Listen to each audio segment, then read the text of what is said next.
സ്നേഹം വീഡിയോയിലേക്ക് എല്ലാവരെയും സ്വാഗതം ചെയ്യുന്നു. ഇപ്പം ഞാൻ പറയാൻ ആഗ്രഹിക്കുന്ന വിഷയം കുരിശിലേറ്റിയുള്ള വധശിക്ഷയെക്കുറിച്ചാണ്. അത് ചരിത്രത്തിൻ്റെ വെളിച്ചത്തിൽ എങ്ങനെയായിരുന്നു എന്നൊന്ന് അപഗ്രഥിക്കുവാനും മനസ്സിലാക്കുവാനും ഒക്കെയുള്ളൊരു അവസരമായിട്ടാണ് ഞാൻ ഈ വീഡിയോ ചെയ്യുന്നത്. പ്രാചീന കാലത്ത്, അതായത് ഏറ്റവും കടുത്ത വേദന അനുഭവിച്ചുള്ള ശിക്ഷയായിരുന്നു ഈ കുരിശിലേറ്റിയുള്ള വധശിക്ഷ. അത് BC 4-ാം നൂറ്റാണ്ട് മുതൽ AD 4-ാം നൂറ്റാണ്ട് വരെയാണ് ഈ കുരിശിലേറ്റിയുള്ള വധശിക്ഷ നടപ്പാക്കിയിരുന്നത്. ഈ കാലഘട്ടത്തിലാണ് ഇതിൻ്റെ മധ്യത്തിലാണല്ലോ യേശു ജനിച്ചതും വളർന്നതും യേശുവിനെ കുരിശിൽ തറച്ചു കൊന്നതും. അപ്പോൾ ഏറ്റവും കടുത്ത വധശിക്ഷ, അതായത് ഇനി ഈ തെറ്റുകൾ ആവർത്തിക്കരുത് എന്ന ഉദ്ദേശത്തോടു കൂടി പരസ്യമായിട്ടാണ് അത് ചെയ്തിരുന്നത്. അതും പൂർണ്ണ നഗ്നനാക്കിയാണ് വധശിക്ഷ നടത്തിയിരുന്നതെന്നാണ് പറയുന്നത്. എല്ലാവരും കാണത്തക്കവണ്ണമായിരുന്നു ഈ വധശിക്ഷ നടത്തിയിരുന്നത്. ഈ വധശിക്ഷ നിർത്തലാക്കിയത് കോൺസ്റ്റന്റൈൻ ചക്രവർത്തി AD 337 അതായത് ഈ കോൺസ്റ്റന്റൈൻ ചക്രവർത്തി ക്രിസ്തുമതം സ്വീകരിക്കുകയും ക്രിസ്ത്യാനികൾക്ക് സ്വാതന്ത്ര്യം കൊടുക്കുകയും അതുപോലെ തന്നെ യേശുവിനോടുള്ള ബഹുമാനം കൊണ്ട് യേശുവിനെ കുരിശിൽ തറച്ചതാണ്, ഇനി ഈ കുരിശുമരണം വേണ്ട എന്നുള്ള ചിന്തയോടുകൂടിയാണ് ഈ വധശിക്ഷ നിർത്തലാക്കിയത്. ഈ പ്രാചീന കാലത്ത് കാർത്തേജ്, റോമ, ജപ്പാൻ ഈ സ്ഥലങ്ങളിലൊക്കെ വധശിക്ഷയുണ്ടായിരുന്നു. ഈ കാലഘട്ടത്തിൽ പ്രത്യേകിച്ച് അനേകം ക്രൈസ്തവരെ ഈ കുരിശിലേറ്റി കൊന്നിട്ടുണ്ട്. കുരിശ് എന്ന് പറഞ്ഞാൽ അതിൻ്റെ അർത്ഥം തന്നെ കഴുകുമരമെന്നാണ്. കഴുകുമരമെന്നാണ് കുരിശെന്ന് പറഞ്ഞാൽ. അത് പല വിധത്തിലാകാം.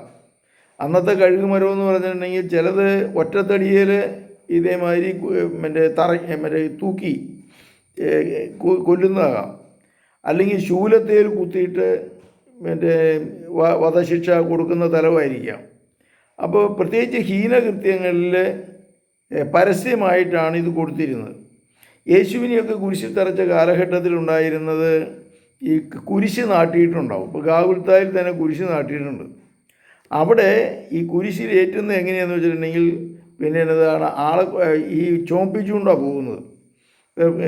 ഗാഗുൽത്തായുടെ തൊട്ട് താഴെ തന്നെയാണ് ഈ പീലാത്തോസിൻ്റെ അരമനയൊക്കെ. ഞാൻ അവിടെ സ്ഥലം പോയി കണ്ടതാണ്. ആ കുരിശിൻ്റെ വഴിയിലൂടെ ഞാൻ നടന്നിട്ടുള്ളതാണ്. അപ്പോൾ അവിടെ കൊണ്ടുപോകുന്നത് ഈ കുറുകിയുള്ള കുരിശിൻ്റെ ഒരു ഭാഗം അവിടെ ഏറ്റിട്ടുണ്ടാവും. കുറിയുള്ള കുരിശും ചുമന്നുകൊണ്ട് കുരിശിൻ്റെ ഒരു ഭാഗം ഈ കുറുകിയുള്ള ആ പാളിയും ചുമന്നുകൊണ്ടാണ് പോകുന്നത്.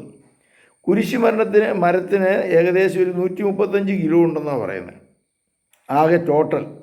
പക്ഷേ ആ കുറുകിയുള്ള ഈ തടിക്ക് 35 കിലോ മുതൽ 60 കിലോ വരെ തൂക്കം ഉണ്ടായിരുന്നത്. അപ്പോൾ ഇതും ചുമന്നുകൊണ്ടാണ് കുരിശിലേറ്റപ്പെടേണ്ടവർ പോകേണ്ടത്. പട്ടാളക്കാർ ഇവരെ അടിച്ച് ഈ സാധനം ചുമപ്പിച്ചുകൊണ്ടാണ് പോകുന്നത്. ഈ AD 70 ജെറുസലേം പിടിച്ചെടുത്തു. റോമാക്കാർ വന്നിട്ട് അങ്ങനെയാണ് ജെറുസലേം ദേവാലയമൊക്കെ തകർത്ത് കളഞ്ഞത്. ആ കാലഘട്ടത്തിൽ അവിടെയുള്ള സൈനികരെയും ഇതേമാതിരി കുരിശിലേറ്റി കൊന്നു എന്ന് പറഞ്ഞു. അപ്പോൾ ഈ യേശുവിനെ കുരിശിലേറ്റിയ ആ സൈനികരെ തന്നെ വാസ്തവത്തിൽ റോമാക്കാർ വന്ന് കുരിശിലേറ്റി കൊന്നു. ഇതാണ് യാഥാർത്ഥ്യം നടക്കുന്നത്. ചരിത്രം അതാണ്. അതുപോലെ തന്നെ ഈ കുരിശിലേറ്റി കഴിഞ്ഞിട്ട് ആൾ മരിക്കാൻ വേണ്ടിയിട്ട് കാല് തല്ലി ഓടിക്കാറുണ്ട്. കാല് തല്ലി ഓടിക്കുക, അങ്ങനെ ചിലപ്പോൾ രക്തം രക്തം വാർത്താണ് പലരും മരിക്കാറുള്ളത്. പലപ്പോഴും ഈ ഒരു തൂണിൻ്റെ തലം മാത്രമേ ഉണ്ടാവുള്ളൂ. ചിലപ്പോൾ T ആകൃതിയിലായിരിക്കും. അത് പല കാലഘട്ടത്തിൽ പല വിധത്തിലാണ്.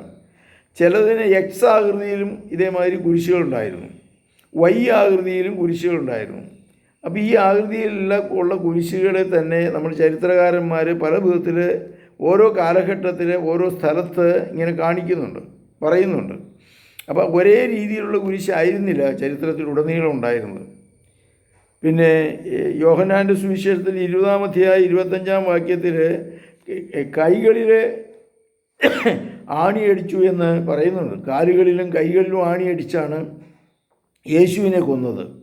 അപ്പോൾ ഈ തലം നമുക്ക് യേശുവിൻ്റെ ചരിത്രത്തിൽ, യേശുവിൻ്റെ മരണത്തിൽ കാണാൻ സാധിക്കും. ഇതുപോലെ തന്നെ മരണം ചിലപ്പോൾ 1 മണിക്കൂറിനുള്ളിൽ യേശു പെട്ടെന്ന് മരിച്ചു. കാരണം അതിന് മാത്രം പീഡ സഹിച്ച് തല്ലിയാണ് യേശുവിനെ കൊണ്ടുപോയത്. മറ്റ് 2 കള്ളന്മാരും ഇതേമാതിരി അവർ സമയങ്ങളെടുത്തു. അവരുടെ കാലുകളൊക്കെ തല്ലി ഓടിച്ച് പിന്നീടാണ് അവർ മരിച്ചത്. യേശു പെട്ടെന്ന് മരിക്കുകയാണ് ചെയ്തത്. കാരണം അത്രമാത്രം രക്തം വാർത്താണ് യേശു ചെല്ലുന്നത് തന്നെ. യേശു രക്തം വിയർത്തുകൊണ്ടാണ് പ്രാർത്ഥിച്ച സമയത്ത് തന്നെ രക്തം വിയർക്കുന്ന തലം ഉണ്ടായിട്ടുണ്ട്. അപ്പോൾ അതിന് മാത്രം അത് കഴിഞ്ഞ് ശേഷം ഉണ്ടാകുന്ന പീഡകളുടെ സഹനത്തിൻ്റെ തലമാണ്. ചമ്മട്ടി കൊണ്ട് അടിക്കലും എല്ലാം കൊണ്ട് രക്തം വിയർത്ത് നേരത്തെ മരിച്ചു.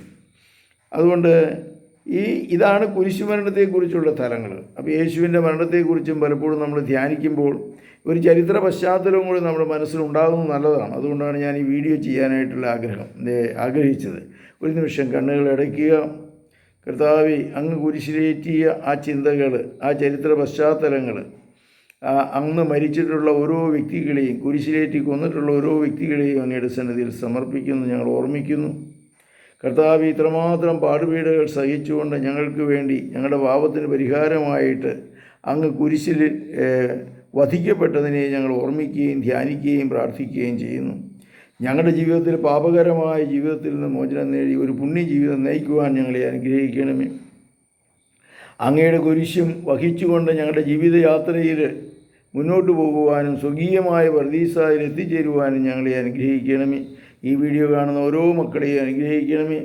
ഇവരുടെ ജീവിതത്തിൻ്റെ അനുദിന കുരിശുകളെ സന്തോഷപൂർവ്വം സഹിക്കുവാൻ ഇവർക്ക് ശക്തി നൽകണമേ.